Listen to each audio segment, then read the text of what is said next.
This lecture, let us consider some more additional properties of the Fourier transform, that is the convolution property and the integration property. First, let us talk about convolution. So, the convolution of two signal, let us say x of t and h of t is defined as follows, is equal to integral of x of tau h of t minus tau d tau. Let me call the output is y of t. Now, the physical meaning of convolution we have discussed earlier. Let us try to find the Fourier transform of the convolution of x of t with the h of t in terms of the Fourier transform of x of t and the Fourier transform of h of t. So, we would like to find out what is the Fourier transform of this one in terms of Fourier transform of x of t and Fourier transform of h of t. Okay, so that's what we would like to discuss now. Now, take this guy, Fourier transform of x of t convolved with h of t is equal to, by definition, integral of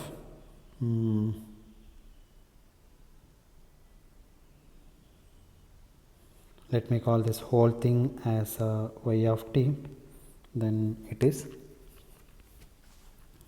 let us say, x of t convolved with h of t multiply by e to the minus j omega t times dt, and the limit is minus infinity to plus infinity. Now, what you do, you replace this guy by the convolution integral. So, the convolution integral is here given, here it is given. Therefore, integral of minus infinity to plus infinity e to the minus j omega t, then this you replace by convolution integral. Here this variable is tau actually, okay, and here the integration is with respect to t. Then x of tau h of t minus tau, then d tau, and then you have dt at the outside. Okay, so this integration is with respect to t and this integration is with respect to tau. Now, let us interchange the order of integration. I would like to do integration first with respect to t and then later with respect to x. So, all terms which are independent of t can be put outside, because I would like to do the integration first with respect to t. So, which are the terms are the terms which are independent of t can be put outside. So, in this integration x of tau is independent of t, so I can bring it outside, and then d tau is independent of that, and the limit is minus infinity to plus infinity. Then this one is with respect to tau. Now, bring it with respect to t, and the limit is again same, minus infinity to plus infinity, right. So, now here h of t minus tau, then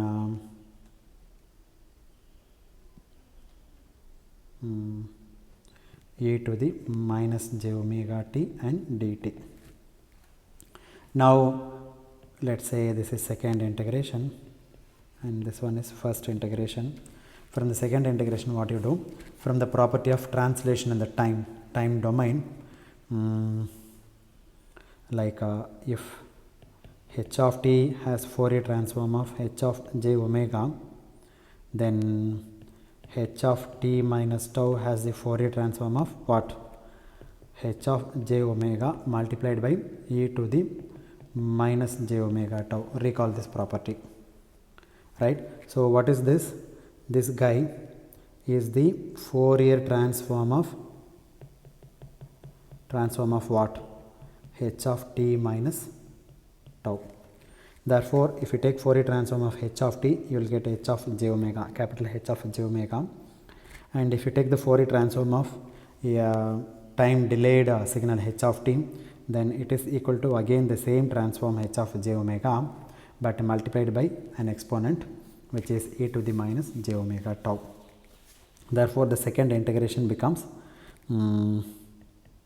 h of j omega times e to the minus j omega tau, whereas the first integration is with respect to tau minus infinity to plus infinity x of tau d tau, then this is with respect to tau. Therefore, integral of minus infinity to plus infinity h of j omega, anyway it is constant, you can pull out of the integration, then x of tau e to the minus j omega tau and then d tau. Again, what is this guy?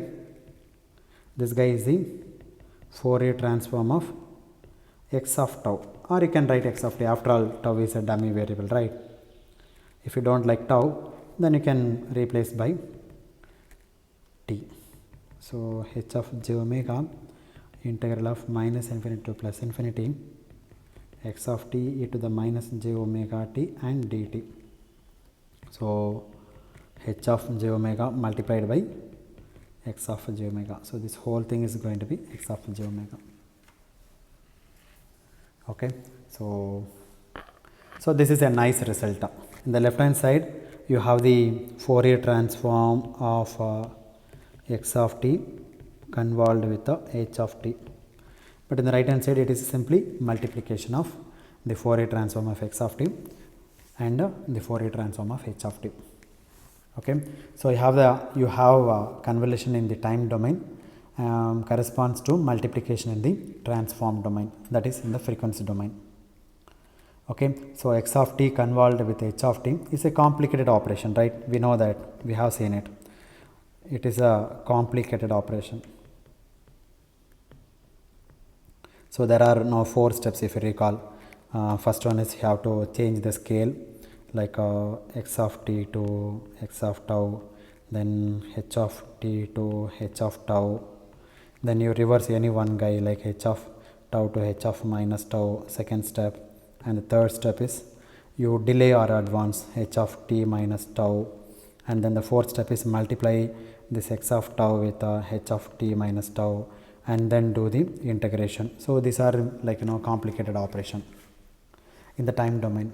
But in the frequency domain, I mean in the transform domain, as a pure multiplication, simply multiplication. Therefore, your Fourier transform makes your convolution very simple. Okay, so it makes your life very easy. So that is why this is a tool. Fourier transform is a tool to analyze the system. Okay, because pure multiplication of the two transform functions x of j omega times h of j omega. And this convolution property has very interesting applications in systems and network theory, okay, which we will come across as we go along. And in the convolution formula, here where is it? It is here. Yeah. This is the convolution formula. In the convolution formula here, when you apply the Fourier transform theory, all functions of time are assumed to be lasting from minus infinity to plus infinity. So the limits must be taken from minus infinity to plus infinity. But this may be different when you go to the Laplace transform later on, okay, that we will study a little later. But as far as Fourier transform theory is concerned, the convolution operation, you must take the limit from minus infinity to plus infinity. Okay, therefore the convolution in the time domain is a complicated operation, but in the frequency domain it simplifies to like a pure multiplication of the pertinent transforms. Now let me consider an example, or let me illustrate this convolution property with an example. Let us do the convolution both in the time domain as well as in the transform domain. Okay, before we enter into the integration property. So I am going to consider a very simple example to illustrate this property, how your convolution integral is complicated in the time domain and how it is very easy in the transform domain. Right, now let me consider x of t is a pulse lasting from minus 1 to plus 1, and let's say the amplitude is 1/2, and this is my x of t. Let's say minus 1 second to plus 1 second, and this is half voltage, 1/2 voltage. And again your h of t, your impulse response also, I'll assume the same pulse. It lasts from minus 1 to minus 1 second to plus 1 second, and this is my h of t, and this voltage also half volt. Okay, now we would like to find out the Fourier transform, right? So x of t convolved with the h of t is equal to same thing in the transform domain. This will be x of j omega times h of j omega. Now this we have already seen okay, in one of the previous lecture. What is the Fourier transform of that? If we have a pulse like this, minus d by 2 to plus d by 2 and a, this has a Fourier transform of a times d multiplied by sin omega d by 2 divided by sin omega d by 2. Right, so this is my d. D is equal to this total width. Now in this case, what is the d value? D value is equal to 2 seconds. And what is the a value? A value is equal to 1/2. So therefore the Fourier transform of x of t is x of j omega, which is a times d. D is 2, a is 1/2, therefore 1, or let me write down 1/2 times 2, then sin of omega d by 2. Omega times d is 1/2, sorry, d is 2 divided by 2 divided by omega times 2 divided by 2. So this is sin omega by omega. So therefore Fourier transform of x of j omega is this guy. Now what is the Fourier transform of h of j omega? The same expression again, sin omega divided by omega. Right, now if you multiply in the frequency domain, what is the Fourier transform? Like sin omega by omega times sin omega by omega. This is sin omega divided by omega the whole square in the transform domain. Now let us proceed in the time domain, how it happens. Okay, now what I would like to know is what is the Fourier transform of x of t convolved with the h of t. Now that means what? X of t is convolved with the itself, because h of t is the same as x of t.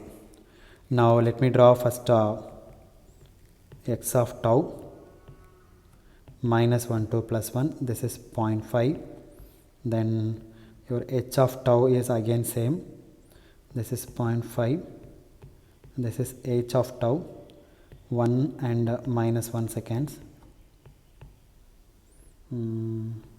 t. Now what is h of minus tau? It is symmetric, right? The same function you will get it, minus 1 and plus 1. Now h of t minus tau, you need to find out t minus some tau. Now delay this guy by a certain amount. Let me delay like this. Okay, so this guy becomes, this is h of t minus tau. Therefore this point is what? It is let's say t minus 1, and this is t plus 1. If t is greater than 0, that means you are moving towards the right hand side. Okay, so shifting by right, shifting of t to the right side. Okay, originally the pulse, originally this guy was in this location, minus 1 and plus 1. Okay, that means this point was here and this point was here originally. Now it is shifted by an amount t, therefore it becomes t plus 1 and this becomes t minus 1. Therefore in general we can write t minus tau, and this also t minus tau, and in this case tau takes the value of 1, and in this case tau takes the value of minus 1, that's it. Okay, now you multiply these two guys together. Now let us see how these two guys will overlap. Let's say this is x of tau, and now let me draw h of this dotted line. It is very close to this point, but let me put like this: minus 1 plus 1, this one is t minus tau, and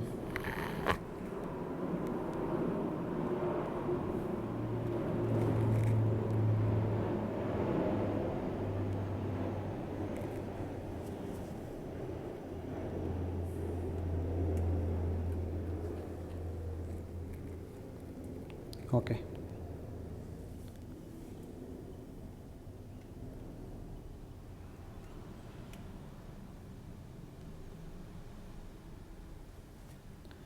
What is this duration? You shifted by t amount, right? Now what about this duration? See, the total duration is how much? 2, and this one is t. So what about this guy? This guy is going to be 2 minus t. Okay, therefore the overlap area is 2 minus t. Overlap area width is 2 minus t.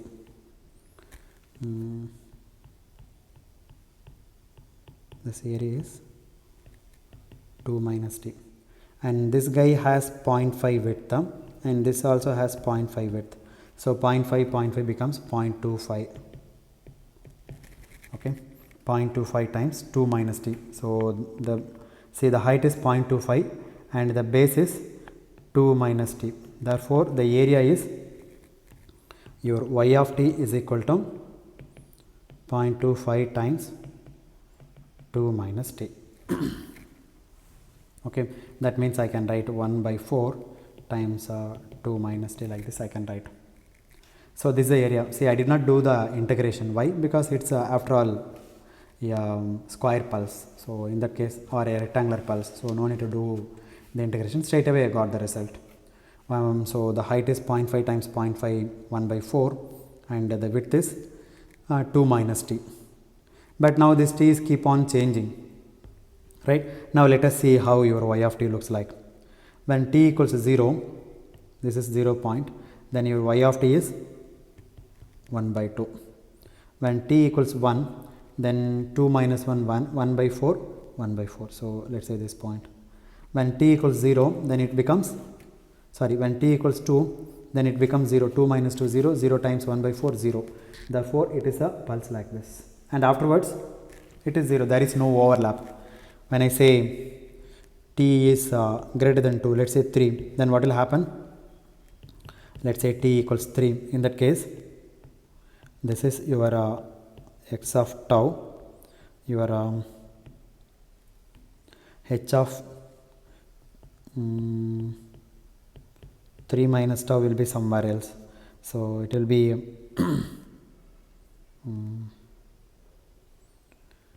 2 like this.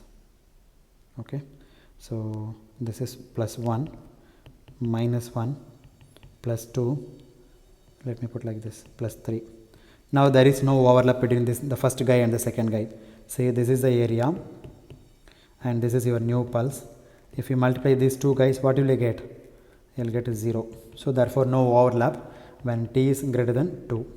So therefore this is a function of your 1 by 4 2 minus t for t is less than 2. Okay, when t equals 0, this is the amplitude. But then as t progresses, this function reduces and slowly comes down to 0. Okay, it starts with half and then it reaches 1 by 4 and then it reaches 0 when t equals 2. And beyond 2, the real curve, this guy is not overlapping with this guy, and therefore there will be no overlapping area, and therefore it becomes 0 from that point onwards. If you proceed in the negative direction, you get a symmetric result like this. Minus 2 at minus 1 it will be 1/4, and at 1 when t equals 0 then you will get a 1/2. If you combine these two guys, then what will happen? It looks like this.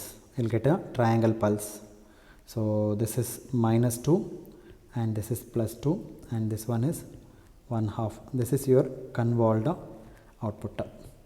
X of t is convolved with the h of t.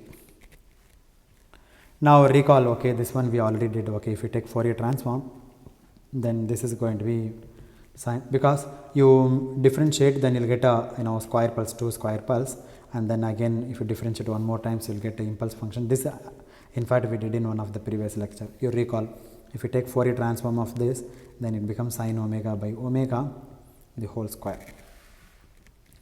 So the left hand side is equal to the right hand side. In the right hand side we got sine omega. Where is it?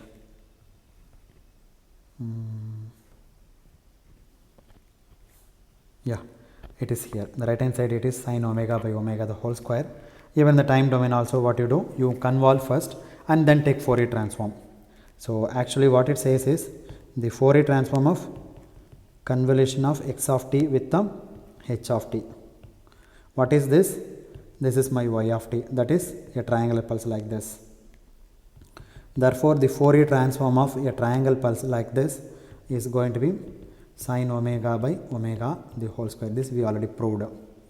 Similarly in the right hand side, the corresponding Fourier transform if you take, so that is x of j omega times h of j omega. This also equal to the same guy, sine of omega by omega the whole square. But the beauty is, if you work out this in the frequency domain, then it will be very simple. In the time domain you have to take convolution, and again it is a little lengthy process. Okay, now we will next study the role corresponding to integration in the time domain. If you carry out the integration in the time domain, what will be the corresponding changes in the frequency domain? So these properties will help us to find the Fourier transform of a signal very easily.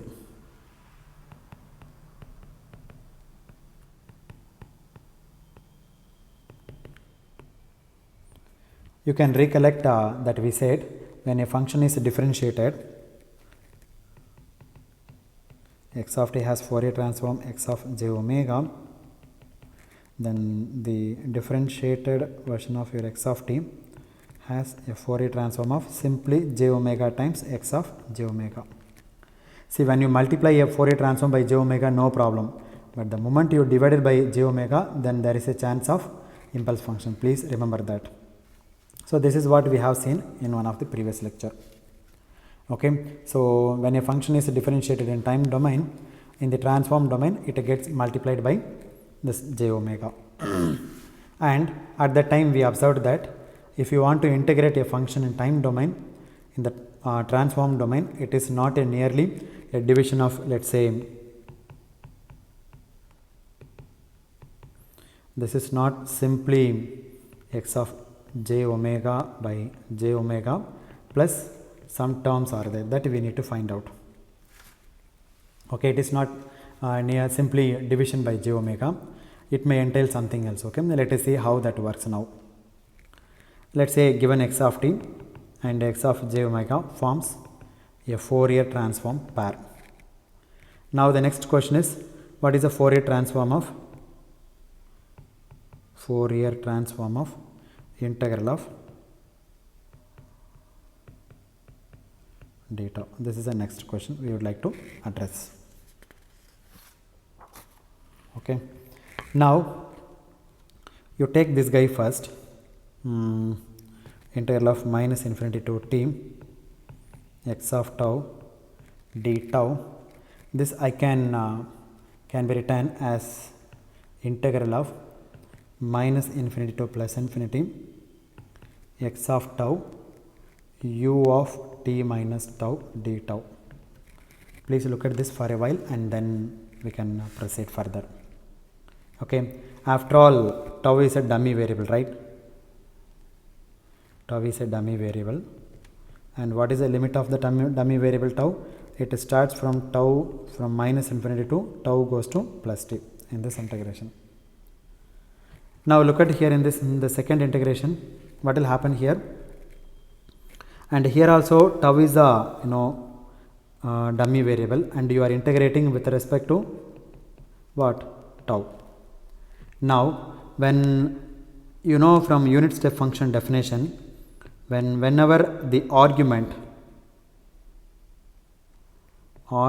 is positive or argument is greater than 0, then this guy has the value of 1. That means what? This u of t minus tau is equal to 1 if t minus tau is greater than 0. That means what? T must be greater than tau, or tau must be less than t. Right?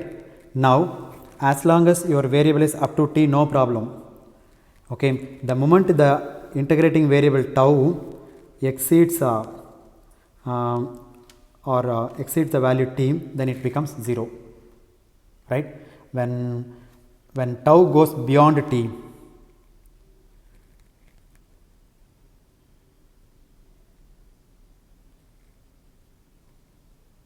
one second, am I correct?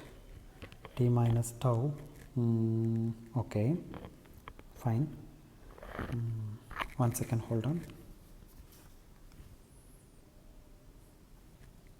Yeah, it's correct.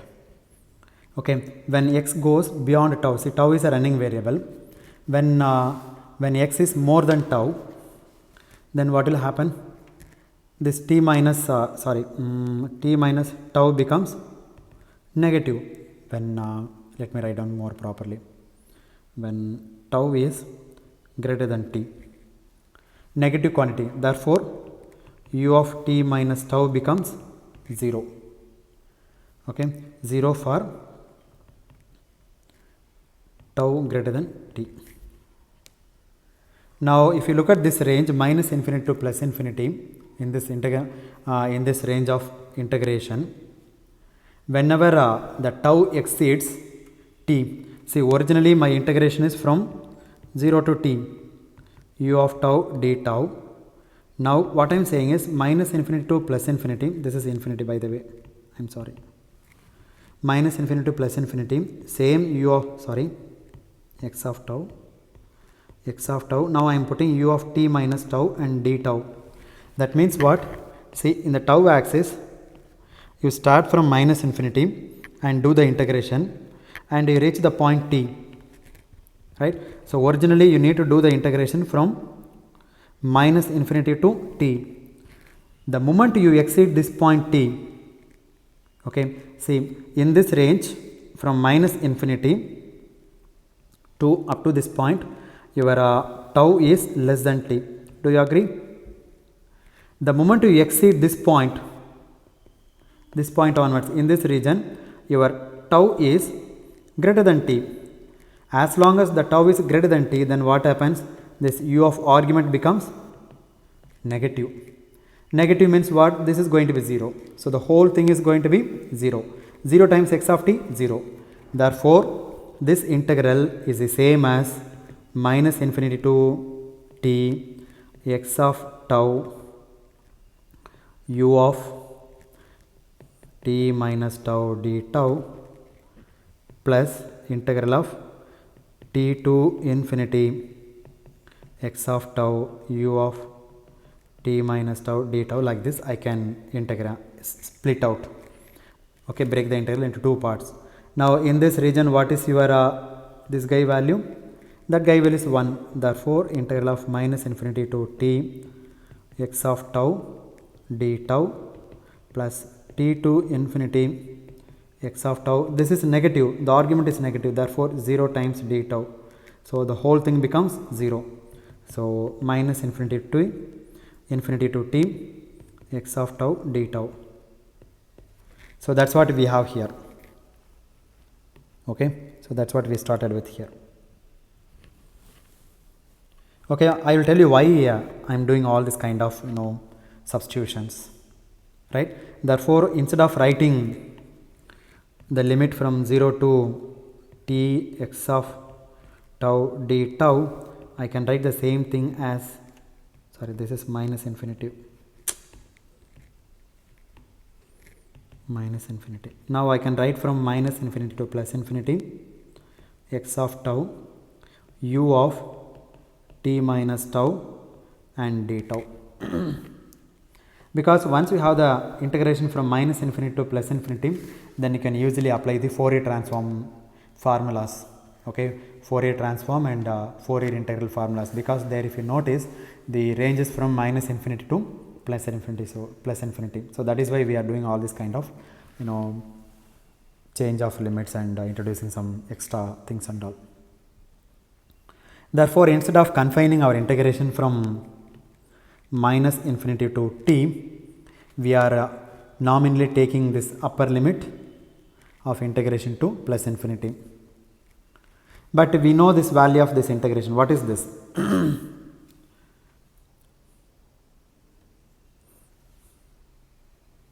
Okay, this is going to be 0 when tau equals t to infinity, this integral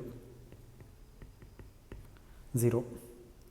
Therefore, the left hand side is equivalent to the right hand side.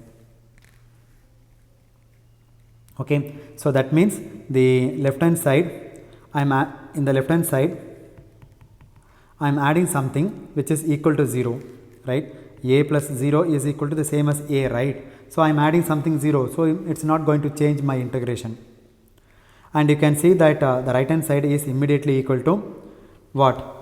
X of t convolved with the u of t, convolution integral formula. So that is why we are doing this kind of operation. Therefore, in the left hand side is minus infinity to t x of tau, integrating x of t from 0 to t d tau is nothing but x of t convolved with what? U of t. Now our life is very simple, okay. So now what you do, take the Fourier transform of the left hand side minus infinity to t x of tau d tau, and the right hand side also the Fourier transform of x of t then convolved with the u of t. So therefore, if you take Fourier transform of these guys, this is nothing but x of j omega multiplied by the Fourier transform of u of t. What is the Fourier transform of u of t? That we know that simply multiplication, pi times del of omega plus 1 over j omega. Now if you multiply term by term, then it becomes x of j omega by j omega plus x of j omega times pi times del of omega. The left hand side Fourier transform, therefore minus infinity to t x of tau d tau, you take Fourier transform of this, you will get like this. Now apply the multiplication property of your impulse. If you have let's say x of j omega multiplied by del of omega, this is equal to x of 0 times del of omega. So recall that property. So therefore x of j omega divided by j omega plus x of 0 times pi of del of omega. So on the left hand side it forms the Fourier transform pair, then integral of minus infinity to t x of tau d tau. That's it. So this is the integration property.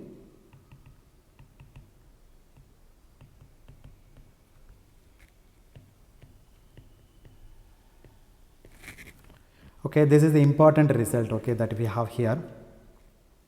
When you want to integrate a function in the time domain, let's say from minus infinity to t, you have to multiply by j omega of the corresponding Fourier transform and again x of 0 times the pi times del of omega. Okay, it is compatible with the rule for differentiation. In the differentiation, what did we say? D by dt of x of t, if you take Fourier transform, then it is x of j omega multiplied by j omega, and here it is divided by j omega. In addition to that, you have one more terms, these terms you have here. Okay. So what we are saying is, if x of t is integrated, then the derivative of g of t, that is g dash of t with respect to t, is g of t, right? Suppose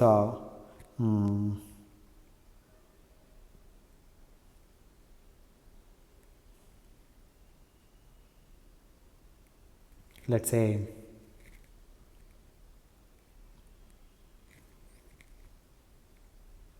what can I say? Yes, let's say y of t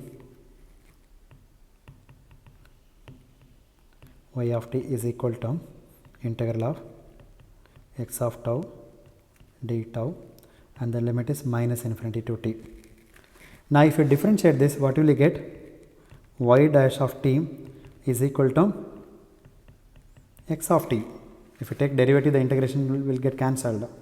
X of t. Now you take the Fourier transform. What is the Fourier transform of this guy? J omega times y of j omega is equal to x of j omega. Therefore, what is your y of j omega? Y of j omega is x of j omega divided by j omega. Okay, according to the rule for differentiation.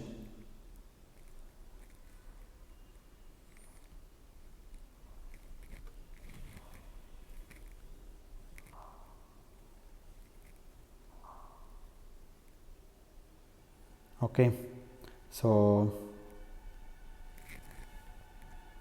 hold on one second.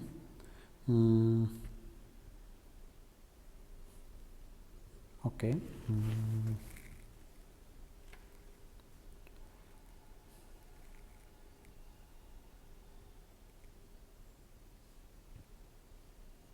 Yeah, this is correct. Okay, fine. This is fine, but there is some inconsistency in this. Okay, some incompatibility. What is the Fourier transform of an integration function? You have this one, x of j omega by j omega plus some additional terms. Okay, therefore what is y of j omega? Y of j omega is the Fourier transform of y of t. Now we assumed what is y of t? Y of t is the integrated integral of x of t. Therefore Fourier transform of integral of minus infinity to t x of tau d tau. Okay, so this is going to be x of j omega by j omega, but what we derived was this one, x of j omega by j omega. In addition to that, you have one more term. What is that term? This term. So there is some incompatibility. Okay, so this is consistent with the rule for differentiation that we have already discussed, but it is inconsistent with the integration. Okay, now your y of t is equal to integral of minus infinity to t, then x of tau d tau, then this must be is equal to what? This one is, if you take Fourier transform on both sides, Fourier transform of integral of minus infinity to t x of tau d tau, then this is going to be, recall from the derivation, x of j omega times 1 over j omega plus pi times del of omega, right? So what is this one? Fourier transform if you take, then this is y of j omega. So on the right hand side you have x of j omega, then multiply by 1 over j omega plus pi times x of j omega times del of omega. Okay, now by multiplication property this becomes x of 0. So x of j omega by j omega plus pi times pi times x of 0 plus, sorry, plus del of omega. For example, let us consider a special case of x of 0 being equal to 0. In case if you assume x of 0 is equal to 0, then what will happen? This right hand side becomes x of j omega by j omega. What is your y of j omega? This one. Let's say this is 3, and this 3 is consistent with what we obtained from the differentiation property from this. See, same result we got it. Okay, if x of 0 is equal to 0, then integration will result x of j omega by j omega. So you don't have the extra term, this extra term. Okay, this guy you may not have it. Now one can ask, okay, when does x of 0 become 0? Okay, you recall that what is your x of j omega? X of j omega is the Fourier transform of x of t, e to the minus j omega t, and the limit is minus infinity to plus infinity. X of 0 means what? You put omega equal to 0, that means x of 0 is equal to, substitute omega equals 0 both in the left hand side as well as in the right hand side. X of t e to the 0 times dt. Now what is this? This is the area under the signal x of t. Now if this is equal to 0, that means what? The area under the function is 0. Okay, so therefore if x of 0 is equal to 0, that means the second term drops. So in that case, the integral of minus infinity to t x of tau d tau as Fourier transform of x of j omega divided by j omega plus 0. Why? Because the x of 0 is going to be 0. Okay, so this is true only if x of 0 equals 0. What is x of 0? X of 0 equals defined as x of t integral of x of t times dt. Okay, so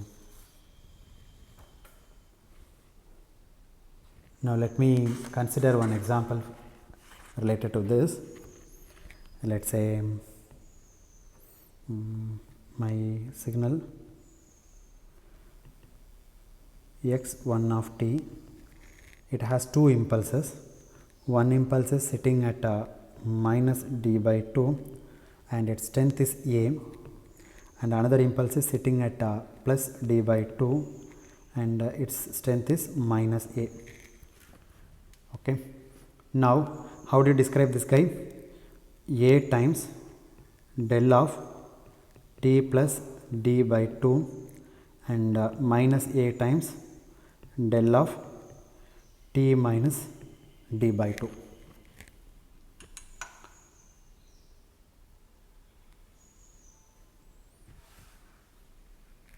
Okay, now as I integrate from minus infinity to t, as I integrate this function from minus infinity to the point d by 2 up to this, you start the integration from minus infinity up to this point minus d by 2. The area is 0 if you do the integration.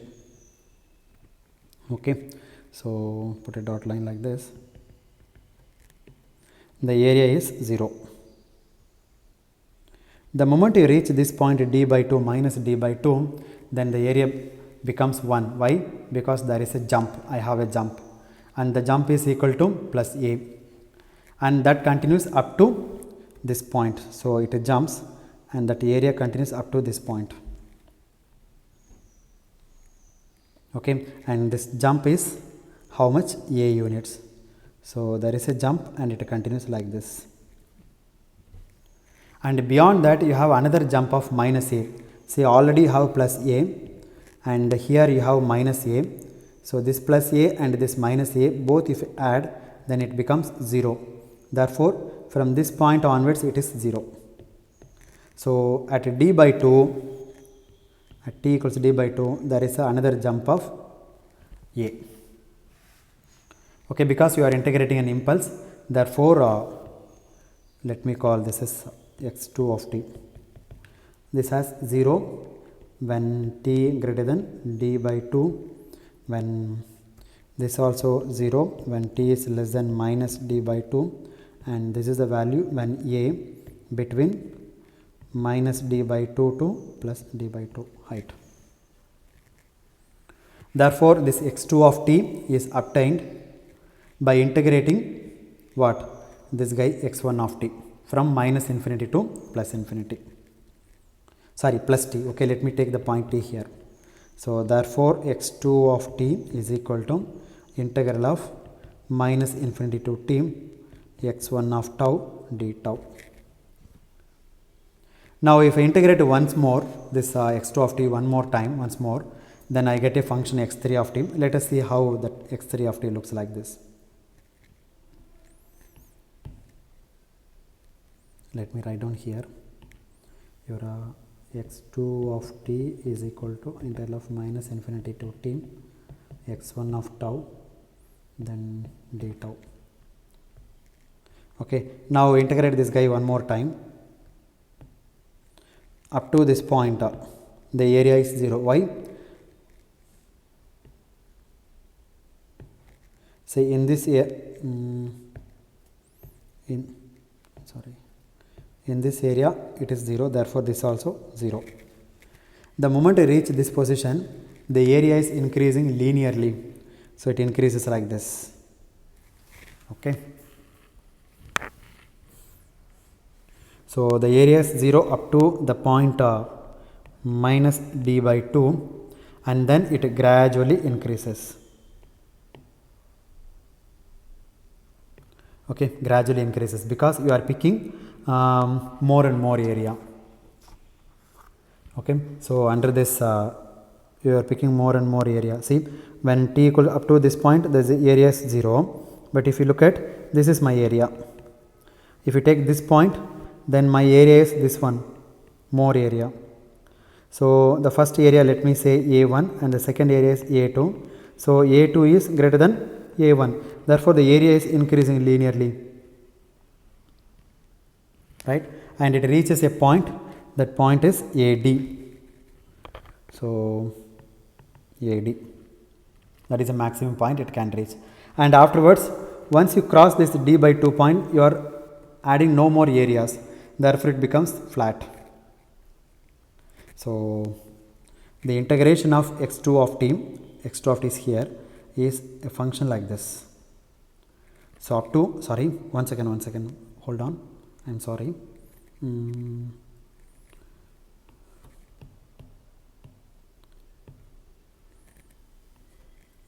Let's say this is d by 2, and this point is a times d.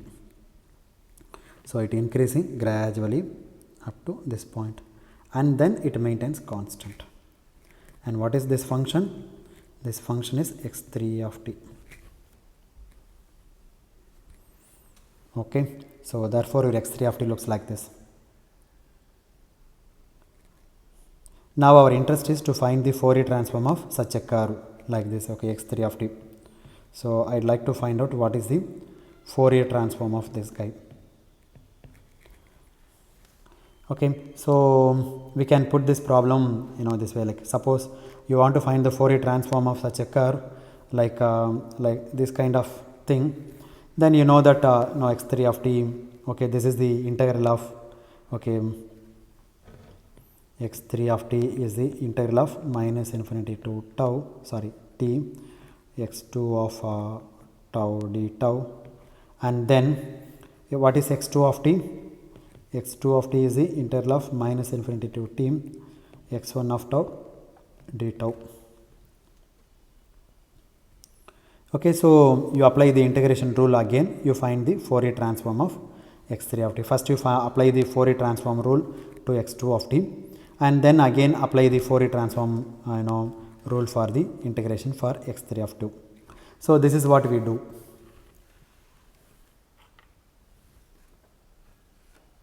Okay, so now let us start from Now x3 of t, sorry x1 of t, you apply the integration rule and then again apply the integration rule. Now what is x1 of t? As I said, maybe it is written over here. Where is x1 of t? Yeah, your x1 of t is this guy, right? This is your x1 of t. Now let us first find out the Fourier transform of these individual terms and then we will apply the integration formula. Okay. Now recall del of t, if you take Fourier transform, then it becomes 1. Then del of t plus d by 2 has Fourier transform e to the j omega d by 2. Then del of t minus d by 2 has a Fourier transform e to the minus j omega d by 2.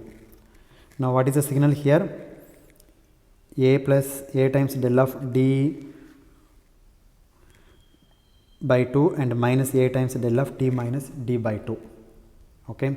Therefore a times del of t plus d by 2 minus a times del of t minus d by 2. If you take Fourier transform of this guy, then a times e to the j omega d by 2 minus a times minus j omega d by 2. Now you take a commonly outside, then this is sin omega d by 2 multiplied by 2j. So therefore the Fourier transform of the first one is 2j times a times sin of omega d by 2. So what is the left hand side? We call this whole thing as x1 of t. The Fourier, so this is x1 of t, right? It is here x1 of t. So the Fourier transform of x1 of t is x1 of j omega. That's it. So x1 of j omega is this one. Very simple to find out. Now we can find out x2 of t. What is x2 of t? x2 of t is the integral of x1 of t. You take the Fourier transform of this guy. x2 of j omega is equal to x1 of j omega multiplied by what? 1 over j omega plus pi times del of omega. Okay, here is the case where the integral from minus infinity to plus infinity of x1 of t is 0. In other words, the value of this evaluated at omega equals 0 is 0. You can substitute and you can find out. See, 2j times a times sin of omega d by 2 divided by j omega plus 2j times a times sin of omega d by 2 divided by 2 times pi times del of omega. Now we know the rule, right? X of t times del of t. What is the answer? X of 0 times del of t. Similarly, you substitute omega equals 0 in this. Sin 0, 0. Therefore, the second term becomes 0. So this is going to be 2j times a times sin of omega d by 2 divided by 2. Sorry. That's it. What is this? This is x2 of j omega. Now what is x3 of j omega? x3 of t is the integral of x2 of t. Therefore x3 of again j omega is equal to x2 of j omega multiplied by, in the denominator you have j omega, I forgot that, multiply by 1 over j omega plus pi times del of omega. Now what is x2 of j omega? 2 times j times a sin omega d by 2 whole divided by j omega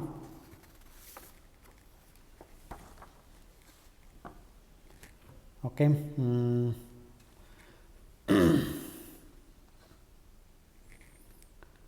Multiplied by 1 over j omega plus pi times del of omega.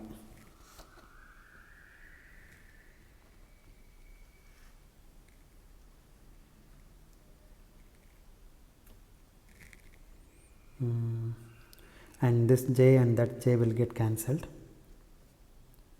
right? So you multiply now inside 2a sin omega d by 2 divided by omega multiply by 1 over j omega plus 2 times a times sin omega d by 2 divided by omega times pi times del of omega.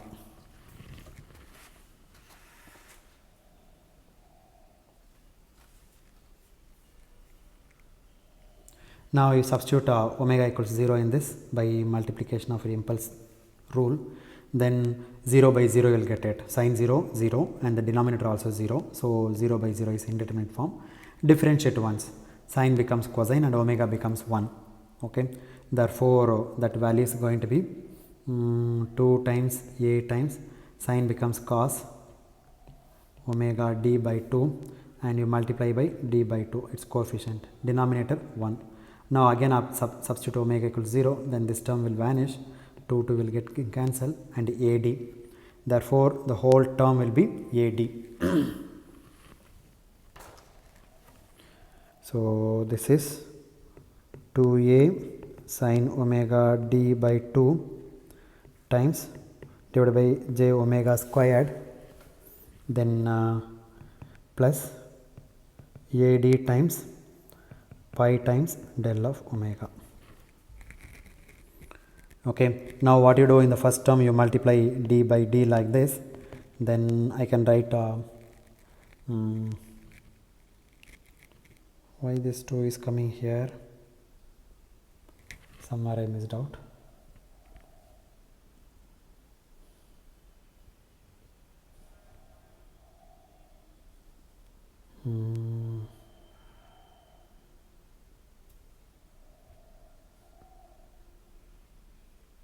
Okay, let us try to figure it out. Up to this, okay, no problem. This is 2 times a times d. In the numerator you have sin omega d by 2, in the denominator j omega square plus ad pi times del of omega. You can rearrange the terms. So this I can say, here also I have AD and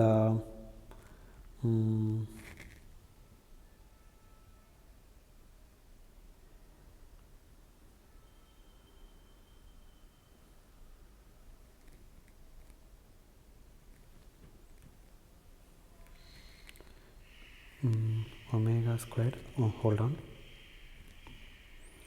j times omega square times d, right? Now what you do, you bring this 2 to the denominator, AD times sin of omega d by 2, omega times omega d by 2. I can write like this. Okay, because you recall, if you have something a by b divided by c by d, then becomes a by b times d by c like this. That's what we have done now. So this is AD times pi of del of omega. Now this AD is common, you can pull out. AD times, then